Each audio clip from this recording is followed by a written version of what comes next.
When did you join UHG? What was your experience? And then let's kind of unpack it from there. Oh, originally, January 2017, or 18. Where are we? We're in 2020 now. Yeah. So January of 2018, and I was with UHG for a year, and I did enjoy it. I did enjoy my team, what they had to offer, or you had to offer. So no complaints there. I was offered a position with an agent in our office to take over her team because she wanted to move to Arizona and grow her team. So it was a matter of me growing and nothing to do with UHG. At that time, that agent and her even talked about bringing a team on with UHG, and that's what I assumed was going to happen. So I left UHG, went with her to try to grow this team so I could eventually come back with the team. And unfortunately, that didn't happen. That partnership never happened. I really didn't cross my T's and dot my I's with that one. So that went on for about 6 months until I made the decision that this is not going to happen. It's not going to happen in the time frame that I would like it to happen. So it's time I leave. So then I had 6 months on my own as a single agent, and I did fine. Just Sure. straight, same You're a as good I was agent. doing. Yeah. Thank you. But I didn't grow. I never grew. And one thing I noticed is even though I left United Home Group, everything that they had given me, just the fact that they were touching my sphere of influence and putting my name out there and keeping me top of mind, even with the sync leads, all that started to go away. Even though I didn't have it, I was still top of mind the first 6 months of the year from that being in UHG. Does that make sense? Absolutely. Yeah. Because it's Okay. always a 60 and 90 days later effect, right? Yeah. Yeah, absolutely. You got it. So when you leave, you think, oh, okay, no, I'm doing great on my own. But then that team that was behind you goes away, and all of a sudden you're, well, wait a minute, now what do I do? And so for the past 6 months, I'm trying to figure out what I'm going to do. I do work with a lot of agents, new agents, and I had a new agent I was working with, and it wasn't going well for her. And she said she was going to put her license in escrow. And I said, stop, stop. You haven't given it enough time. Let me help you a little bit. And she said she wanted to join a team. So I said, okay, if you're going to join a team, you're going to join the team. The team. There That's is no awesome. other team. This is a national team, and they will give you everything you need to be a successful agent. And she took my advice and joined United Home Group. And then I'm sitting there thinking to myself, wow, now I her grow and be successful.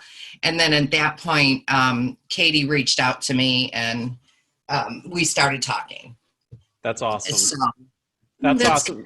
Okay. So quick question for you, Jackie. So you go off on your own, right? Which again, not a surprise. Anybody's capable, right? That's Cody and I joke all the time that being in business with us is not a life sentence, right? If you couldn't do it on your own, then we wouldn't want any of the people to be with us anyway. So it's a true partnership, right? Because together we can go further and do more. You went out on your own. Now, also, we're the first to say we're not perfect, right? There's lots of stuff that we fail forward on every day. And I'm sure you saw that on the team you went to too. Teams are messy. It doesn't matter how big or small or who the team owner is or any of that stuff. It's just messy because it involves a lot of people.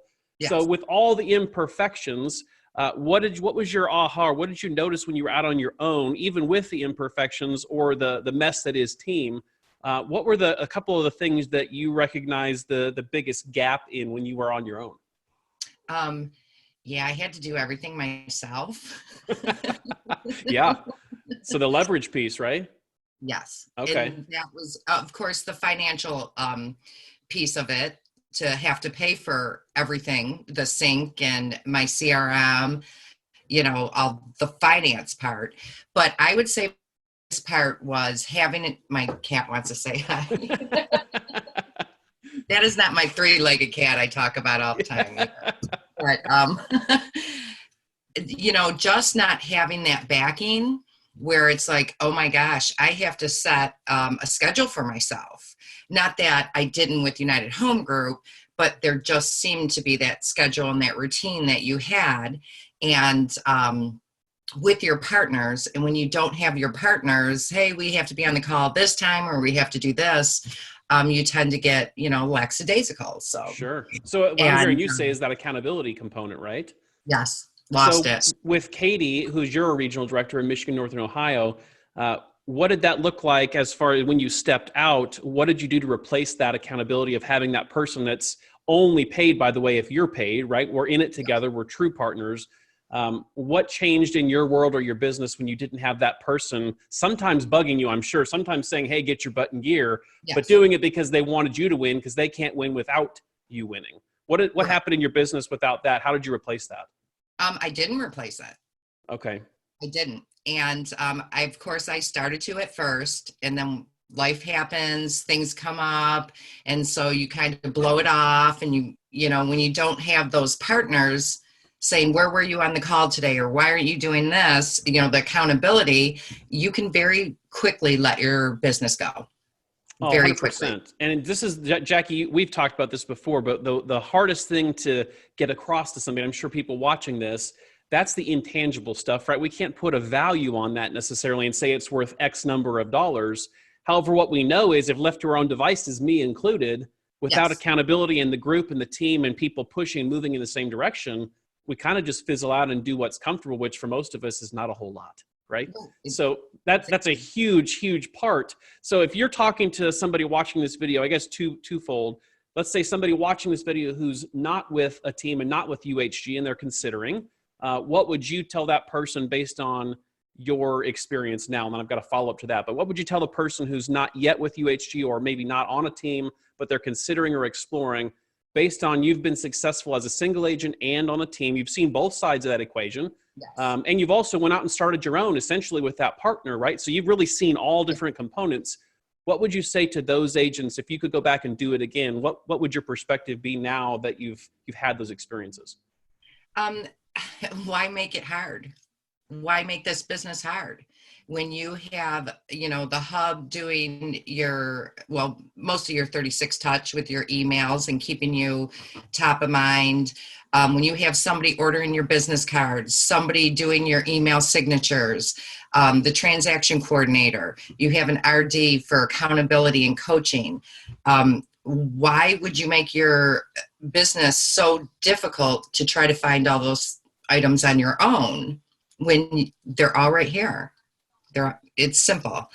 And so that's really it. And if you're going to join a team, I say it all the time, join the team. I love that. I love it. Well, it makes me think of, we've talked about at UHG a lot too, Wooden's famous quote, John Wooden's famous quote. He says, if you want to go fast, go long. If you want to go far, go with a team, right? So I think that speaks to what you're saying. So that's the agent who's maybe not with a team yet, or they're considering maybe starting their own or what have you.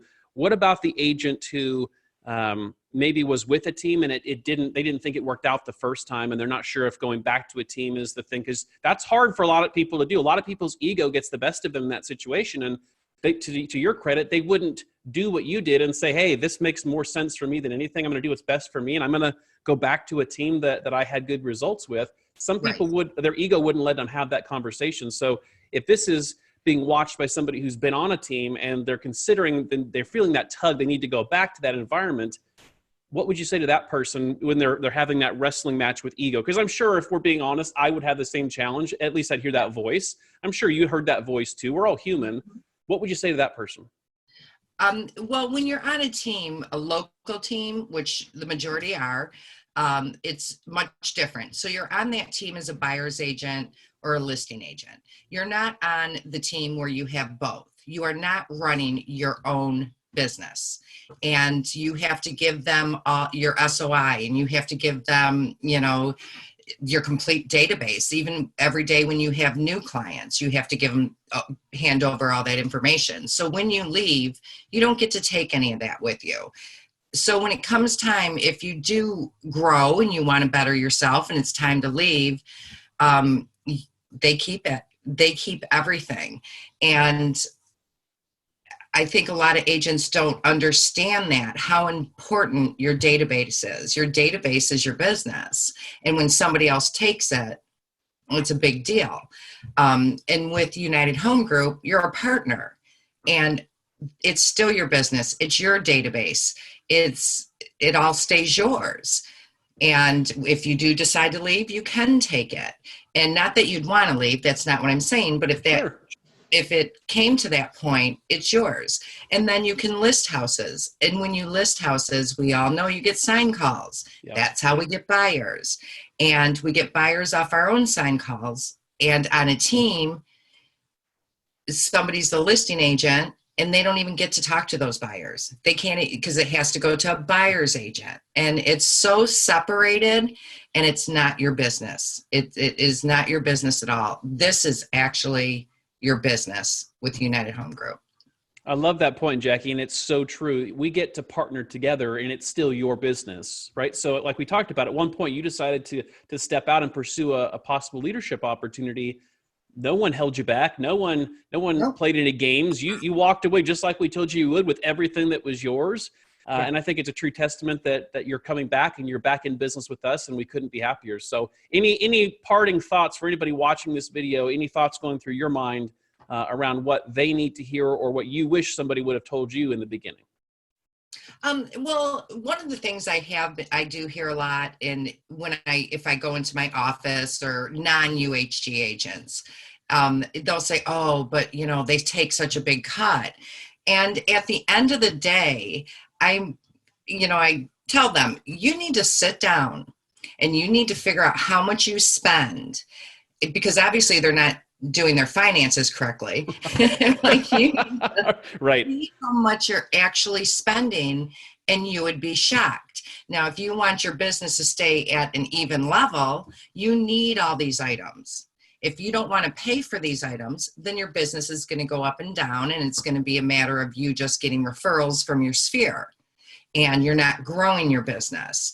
And it's not the finance part of UHG. It's not what people think. It is worth it. It is worth it, because if you have to pay for all of that on your own and handle all of it, it's actually going to cost you more once you go to do your taxes. You're going to be shocked. And people don't understand that. They don't get that. They're stuck on that percentage. And Jackie, you're absolutely right. What we see is they look at the gross rather than the net. Right. Exactly. And so if we look at the gross, that's one story. But you and I and the rest of the people watching this, we pay our bills with our net. So the most important exercise when they're looking at any team to join possibly is looking at what's my net percentage of my gross, because to your point, there are no expenses when they're a part of UHG. They, in most market centers, have a reduced cap of some form or fashion with UHG. So when we take all that into consideration, you're right, most of our partners actually net a higher percentage of their gross than they did before they joined us. But again, great point. It's all on how we look at it. So Jackie, I really appreciate you being on with me today. Welcome back to UHG. We're proud to be in business with you. Thank you so much for your time. Thank you. Bye.